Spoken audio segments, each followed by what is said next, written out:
이 시간에는 선로역정 연속 말씀 가운데 네 번째로 치유와 회복에 대해서 말씀을 드리겠습니다. 인생들에게 절망은 왜 올까요? 죽음 때문에 왔지요. 인생들에게 죽음은 왜 왔을까요? 죄 때문에 왔지요. 그러면 그 죄는 무슨 죄일까요? 하나님을 거역하고 성경을 어긴 죄지요. 의인이 아닌 죄, 하나님을 깨닫지 못한 어리석음 때문이지요.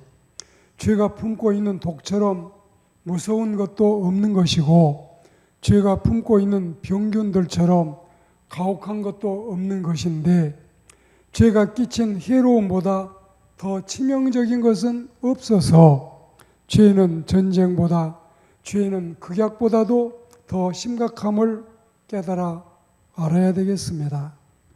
죄는 개인을 파멸시키고 가정을 타락시키고, 죄는 국가를 붕괴시키고, 그리고 죄는 인류를 멸망케 합니다. 죄 문제를 해결하지 않고는 아무도 행복해질 수 없고, 죄 문제를 덮어놓은 상태로는 아무도 영생에 이를 수가 없습니다. 그래서 앞서부터 계속해서 죄 문제를 언급을 했는데, 이제는 이 문제가 뒤로 가면은 더 이상 죄 문제로 많이 여러분들이 염려하지 않으셔도 될 것 같아요.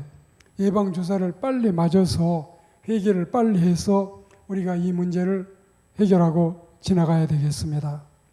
우리가 하나님 앞에서 치유와 회복을 얻기 위해서는 이게 급선무이기 때문에 이 말씀을 우리가 듣는 겁니다. 신자가 회개할 때 심중에 눈물도 나오고, 회개할 때 하나님께서 우리를 불쌍히 여겨주시는 것입니다. 이렇게 회개 후에 치유와 회복의 은총을 받고 보면 위로 하늘을 쳐다본 적, 태양의 비침이 감격하고 굽어 땅을 바라본 적 산천초목도 달리 보이지요. 죄짐에 눌려 있을 때는 순례자의 고통이 막중했지만, 십자가 아래로 나오니 등에 진 죄짐도 다 벗어지고 나는 가뿐해지고 홀가분해지는 광경을 우리가 스스로 차지할 수가 있습니다. 과연 하나님은 회개자의 편이시고, 과연 하나님은 순종자를 기뻐하십니다. 그러나 거역하고 불순종하면 책망하고 권고하시며 안타까워하십니다. 그러므로 모든 불행은 죄에서 비롯되고, 인생의 모든 행복과 평안은 고백과 순종에서 시작이 됩니다. 진정한 회복과 치유는 이 길밖에 달리 없음을 우리는 확신합니다. 하나님은 치유와 회복의 많은 선물들을 준비해 놓고 계십니다. 지은 죄가 아무리 무겁고 커도 해결해 주십니다. 일단 회개하면 70번씩 7번이라도 용서하십니다. 크고 많은 죄도 다 용서하시고 긍휼히 여기십니다. 회개하는 자의 죄는 하나님이 기억에서 지우신다고 했습니다. 그리고 빽빽한 구름이나 안개의 사라짐같이 도말하신다고 말씀하셨습니다. 죽이기로 작정하셨어도 계획을 바꾸시고 용서하신다고 약속을 하셨습니다. 여러분, 우리가 이 시편 6편이나 누가복음 17장이나 이사야 43장 그리고 44장, 에스겔 33장 이 말씀 속에 이 내용들이 다 성경에 들어있어요. 히스기야 왕도 영락없이 죽기로 되어 있었지만 다시 살아나는 역사가 회개를 통해서 아니겠습니까? 하나님은 치료도 해주시고 싸매기도 하십니다. 찢으셨지만 낫게 하시고 치셨어도 싸매신다는 말씀 지난번에도 여러분 들으셨지요. 아프게 하셨지만 싸매시고 상하게 하셨지만 그 손으로 고치시고, 이 말씀도 여러분 생각나시지요. 치실지라도 치고는 고치시고, 애굽도 돌아오면 들으시고 그들을 고쳐주시는데 어둠에서 빛으로 사탄의 권세에서 하나님께로 돌아오게 하시는 우리 하나님이 계시니 얼마나 다행스럽고 감사합니까?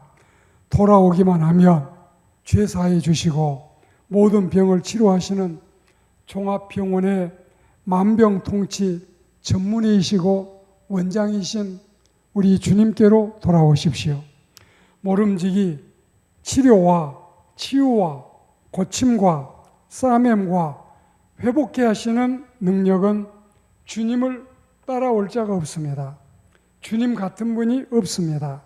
또한 우리 주님 예수 그리스도 이외에는 이런 치료자도 없고 이런 구주도 없습니다.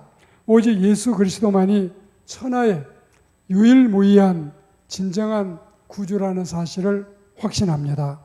하나님은 회개하는 자를 자녀로 맞아주시고 사랑해 주십니다. 회개하고 믿고 돌아오면 하나님의 자녀된 것은 따놓은 당상입니다. 이사야 43장 1절 말씀에 내가 너를 구속했다. 내가 너를 지명해 불렀다. 그리고 너는 내 것이다. 이렇게 여러분 완전히 이 엄청난 놀라운 사실을 삼중으로 우리를 회복시키시고 삼중 약속을 하셨습니다. 하나님은 자기 자녀를 눈동자와 같이 아끼시고 보호하십니다. 신명기 32장 말씀에 보시면 호위하시고 보호하시고 눈동자와 같이 지키신다. 대체 누구의 눈동자일까요? 자기 눈동자 같이, 남의 눈동자가 아닌 자기 눈동자 같이 하나님이 지키신다 했습니다. 우리 몸이 1000냥이면 눈이 900냥이고 몸 전체가 100냥이란 말이 있지요. 그만큼 귀중한 자기 자신의 눈동자, 하나님이 우리를 지키시기를 그렇게 지키신다는 뜻입니다.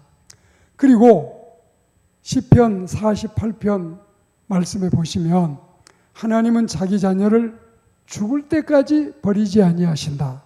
그 우리가 죽고 나면 버릴까요? 그때는 죽음이 없는 영원한 천상으로 인도하시니까 이건 영원히 우리를 버리지 않으신다는 약속의 말씀이시지요. 하나님은 영영이 우리 아버지십니다. 우리 하나님은 영원히, 그전에는 했는데 이번에는 영영이로 성경 번역이 달라졌는데 영원이나 영영이나 다 여러분 이 영원한 이 우리의 은총을 우리에게 말씀하는 대목이 분명합니다. 하나님께서는 우리를 살리시기 위해서 엄청난 대가를 지불하셨고 엄청난 투자를 하셨고 마음 먹으시고 통큰 결정을 단행하셨고 정말 값진 독생자를 십자가에 달게 하시는 엄청난 희생을 치르시고 우리를 사신 겁니다. 그래서 여러분 디모데서에 보면 속전으로 우리를 값을 주고 사셨다 했어요. 그만큼 하나님의 진리는 확실합니다. 그건 재산으로 될 일이 아니었어요. 대리물로 될 것도 아니었어요. 어느 것과 물물 교환이나 바꿔치기로 가능한 일도 아니었어요. 오직 유일한 단 한 가지 방법, 유일하신 단 한 분, 오직 독생자이신 예수 그리스도 그분만 하실 수 있는 일을 그 독생자까지 아끼지 아니하시고 바로 내주셔서 이 일을 단행을 하신 겁니다. 이처럼 어마무시한 사랑이 있기 때문에 하나님의 이 큰 사랑을 막을 것은 피조물 가운데는 아무것도 없습니다. 생명, 사망, 천사들, 권세자들, 현재일, 장래일, 능력, 높음, 깊음, 세상 천지의 어떤 피조물도 이 엄청난 사랑을 가로막거나 우리가 받지 못하게 회방 놓거나 방해할 수가 없습니다. 하나님이 그만큼 강권적인 사랑으로 우리를 지키시기 때문에 우리를 이렇게 선택하셔서 구원받게 하시기 때문에 세상에서 방해물이 될 것은 아무것도 없습니다. 그래서 우리는 이 사랑을 아가페 사랑이라고 하는 것입니다. 본능적인 사랑도 아니고 이성적인 사랑도 아니고 우정적인 사랑도 아니고 헌신적이고 희생적인 아가페 사랑만이 이 엄청난 일을 내시는 겁니다. 과연 천성 가는 사람들에게는 눈물이 요청되는 법이고 그 참의 눈물은 진주보다도 그 값이 더 비싸지 않을 수 없습니다. 하나님의 뜻대로 하는 근심은 회개를 이루어 구원을 얻게 하는 것이라고 말씀했습니다. 자, 오늘 이 말씀을 전하면서 참 감동적인 이 실화 예화를 하나 들겠습니다. 인도에서 선교하시던 스탠리 존스라고 하는 선교사가 기차를 타고 여행을 하던 중에 자기 앞자리에 한없이 이 참 맥이 빠져서 앉아 있는 젊은 청년을 보게 됐는데, 선교사 마음에, 이 스탠리 존스 선교사 마음에 너무나 딱했지요. 안타까웠지요. 저런 청년도 있는가? 그 청년을 긍휼히 여긴 나머지 대화를 나누게 됐는데, 그의 말은 이러했습니다. 청년이 집을 떠나서 방탕하게 지내던 중에 부모님 속을 실컷 썩이고 돈도 많이 다 소진하고 이제는 병이 들어서 아버지께 용서를 구하는 편지를 띄우고 집으로 돌아가는 길이라고 했습니다. 과연 아버지께서 이 못난 아들, 이 죄 많은 아들을 용서해 주실 것인지 아니할 것인지는 바로 이것이라 했습니다.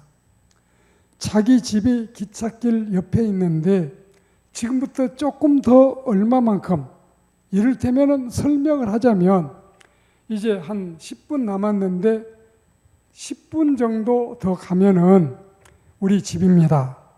그런데 아버지께 편지를 제가 쓰기를 우리 집의 앞마당에 나무가 하나 있는데 이 서 있는 나무가지에 흰 천을 하나 걸어 두신다면 아버지가 저를 용서하시는 것으로 알고 집으로 들어가겠습니다.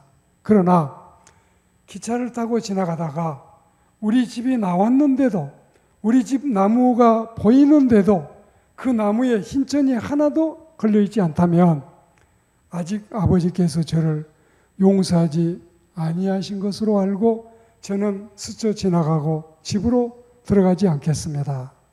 청년은 그렇게 말하면서 신사 어르신, 차마 저는 우리 집이 와도 우리 집 마당에 서 있는 나무도 볼 수가 없고 차마 저는 나뭇가지에 표시된 것을 바라볼 수가 없으니 조금 있으면 우리 집이라고 했지 않습니까? 그 마을이 오면 선생님이 좀 보아주십시오. 그래서 이 참 안타까운 사연을 들은 선교사님이 눈을 부라리고 그 마을이 아직 나오기 전부터 예의주시하면서 이 청년이 한 말을 받아서 지금 살피고 있는데 마침 이제 얼마 후에 마을이 나타났고 좀 선생이 보아달라고 하는 그 광경에 이르렀을 때 그 선교사가 한 마을이 기차 안에서 보이자 바라보는 중에 과연 한 집 마당에 나무의 가지마다 하얀 천이 만발을 해서 바람에 수없이 나부끼는 것을 보고 청년을 불렀습니다. 청년아, 눈으로 보아라. 저기 저 집이 너희 집이냐? 저기 서 있는 나무를 보아라. 나무에 가지가지마다 하얀 천이 만발을 해서 바람에 휘날리고 나부끼는 저것을 보아라. 청년에게 저것을 보라고 탄성을 질렀습니다. 그 아버지의 심정은 헤아려 보면 어떠했을까요? 아마도 행여 자기 아들이 보낸 편지에 하얀 수건 하나만 그리라 했지만 바람이라도 나부껴서 이 하얀 천이 떨어지고 나면 혹시 아들이 돌아오지 못할까 봐 나무 가지가지에 하얀 천을 걸어놓고 그 아들을 다 용서하고 다 잊어먹고 받아주겠다는 열렬한 환영의 표가 아니겠습니까? 선교사님은 결국 이 아들을 붙잡고 그 집에 들어가서 부자가 상봉해서 오랫동안 부둥켜 안고 울면서 화친하고 화평을 나누고 아름다운 광경을 바라보게 됐습니다. 오늘 메시지를 듣고 계시는 여러분, 하나님이 죄를 많이 말씀하실 때 참 여러분 따분했지요. 그러나 하나님은 이 엄청난 사랑을 주시려고 그래서 여러분 죄 문제를 거론하신 것 뿐이지 과거를 들추어서 여러분을 따분하게 하고 여러분을 못 살게 하고 여러분을 괴롭히려고 한 것은 아니었다는 사실. 인정만 하면, 잘못했다고 고백만 하면 이미 다 용서하시려고 하는 주님이라는 사실. 이 믿음을 가지고 우리가 주님을 바라보고 아름다운 구원의 인생으로 천성을 향해 전진해 나가는 진정한, 우리가 기독도 남 얘기나 듣지 말고 우리 자신이 바로 제1 기독도, 제2 기독도, 제3의 기독도, 우리 자신이 바로 1 그리스천, 2 그리스천, 3 그리스천이 되시기를 주의 이름으로 축복합니다.